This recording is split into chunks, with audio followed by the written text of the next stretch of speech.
Hello everyone! Everyone. Kumusta po kayo? Ano yan, Diana? May nag-request na follower na gawa daw tayo ng content about Private parts? parts. Yeah. O, diba tinuturuan ko kayo about doon? Yes, Mama. Oh. How old are you, Dior? 5. How old are you, Diana?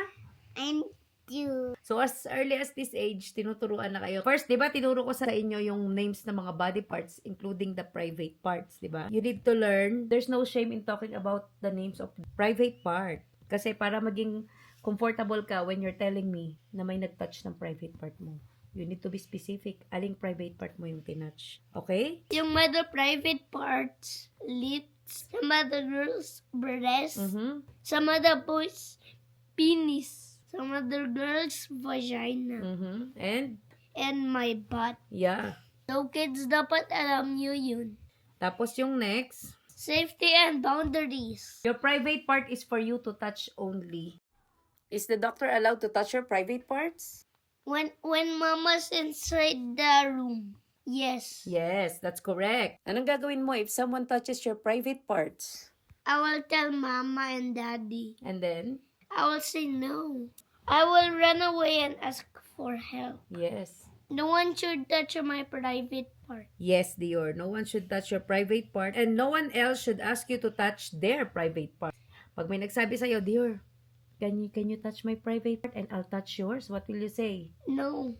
If you're at school, who do you ask for help? Sa teacher. Yeah, tell your teacher immediately, okay? Kay Diana. Diana, di ba tiniteach ka namin? No one should kiss you on the lips. Saan lang kaya ikikiss?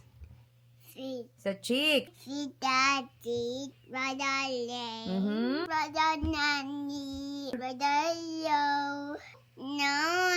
This lip. Yes. Fit love. Sa cheeks lang. That's right. Oh, tama yon. Kahit family member natin, hindi ka ikikiss sa lips. Yes po. Yes, that's your protection. As kids, we need to protect our body. Yung safety natin important. Once may nag-touch sa inyo, you need to tell me immediately. Yes. And pag may nagsabi sa'yo na keep it as a secret, Dapat hindi mo nagkikip ng secret sa mama. yung mga people na nagkikip ng secret, sabihin sa'yo, Dior, don't tell your mom that I touch your private part. Oh, Oh no.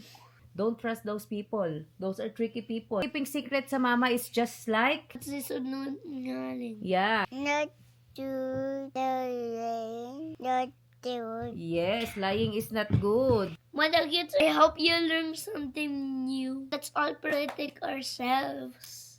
Kahit mother kids pa tayo. Yes, that's right, Dior. Pagka naturuan kayo ng maayos, malalaman nyo kung paano nyo i-protect yung sarili nyo pag wala yung mama and daddy nyo. Bye-bye po. Bye-bye po. Ma. Ma.